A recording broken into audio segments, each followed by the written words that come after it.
राहुल गांधी की मानसिक स्थिति आप देखे हैं क्या?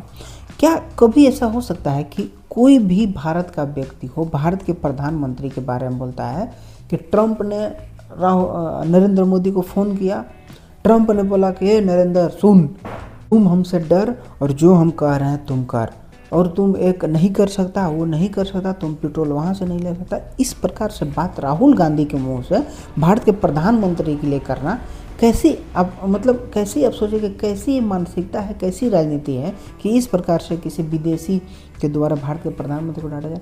और ऐसा संभव भी नहीं है कि आज जब अब देखते हैं कि नरेंद्र मोदी ने विदेशी डिप्लोमेसी इतना मजबूत कर लिया है कि कोई भी देश है तो वो सच में आज भारत का इज्जत करता है। लेकिन आज यही राहुल गांधी के द्वारा इस प्रकार से हमें तो लगता है ना कि ऐसे जितने भी उसके आगे पीछे चलने वाले लोग हैं ना, सारे के सारे गद्दार हैं।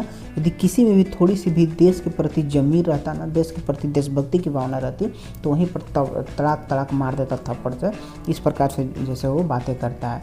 इसके अलावा कांग्रेस के कोई भी व्यक्ति के मुंह से आप सुनेंगे तो हमेशा नरेंद्र मोदी का बुराई तो किया ही जाता है, लेकिन इसके साथ साथ देश की भी बुराई की जाती है, देश की जनता का बुराई किया जाता है।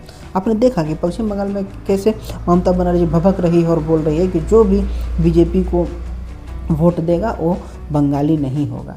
तो सोचिए कि कैसी मानसिकता है इन लोगों की, जितने भी गठबंधन वाले लोग हैं। खैर राहुल गांधी पता नहीं किस मिट्टी का बना है यार, थोड़ी सी भी ज़मीर नहीं है उसके अंदर। खैर वो तो जानते हैं कि वो विदेशी महिला के गर्भ से जन्मा व्यक्ति कभी भी देश के हित के बारे में, दूसरे देश के हित के बारे में नहीं समझ सकता है। तो वैसे ही राहुल गांधी के माता जी थी जो विदेशी थी, और तो आप कैसे उससे कल्पना कर सकते हैं, कैसे उसे पर भरोसा कर सकते हैं कि वो भारत के हित के बारे में सोच सकता है। आज जैसे ही राहुल गांधी को आप देखेंगे लगेगा कि पता नहीं उसके अंदर किस बात का ईगो है, किस बात का घमंड है। वो लगता है कि उसका देश अपना है, वो देश का राजा है, वो देश उसके अधीन है, वही देश का राजकुमार है। यानी कि पहले का राजा महाराजा वाला जो चलता था, उसके जो बेटे होते थे आकर के जिसे जो चाहता था, जिसे जो करना था, जिसे जो बोलना था आकर के बोल देते थे। जस्ट उसी प्रकार से आज राहुल गांधी अपना रवैया अपनाए हुए हैं। अब रही बात चुनाव की, तो राहुल गांधी कोई भी राज्य में जा रहे हैं तो वहाँ के लोकल जो पार्टी हैं उसे ही भाव नहीं दे रहे हैं। राहुल गांधी को बोल रहे हैं कि आप जाइए ना, आप साइड में चुनाव लड़िए, हम अकेले चुनाव लड़ लेंगे। राहुल गांधी चाह रहे हैं कि हम किसी लोकल पार्टी से गठबंधन करें, लेकिन वही लोकल पार्टी नहीं चाह रही कि हम राहुल गांधी से गठबंधन करें। तो सोचिए कि कैसी उनकी स्थिति बद से बदतर हो चुकी है। कुत्ते जैसा भी उनका कोई पूछने वाला नहीं है, इसके बावजूद भी कहीं जाएंगे तो घुसियाते चलेंगे।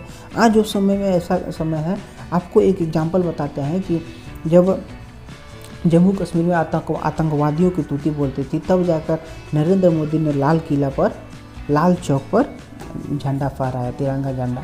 लेकिन आज वही राहुल गांधी जा कर के जो राज्य में शांति है, देश में सब जगह शांति है, तो वहाँ जा कर के राहुल गांधी बोलते हैं कि भारत जोड़ो यात्रा करें, भारत को जोड़ रहे हैं। जब औकात थी तुम्हारी, तो उस समय जब तुम्हारी सरकार थी, तब जम्मू कश्मीर में जा कर के क्यों नहीं सरकार जोड़ी, क्यों नहीं भारत जोड़ा? लेकिन आज गजब का नौटंकी है, गजब का ड्रामा है, गजब का रणडीरोना है कि हम आज भारत को जोड़ रहे हैं। तो ठीक है दोस्तों, ऐसे ही चुतियापंथी को सुनने के लिए, उनकी करतूतों को देखने के लिए आप वीडियो को ज़रूर से ज़रूर चैनल को सब्सक्राइब करें, ताकि आने वाले उनके इसी प्रकार से बकलोली को हम आपको दिखाते रहें, समझाते रहें। तब तक के लिए चलते हैं। जय हिंद, जय भारत, भारत माता की जय।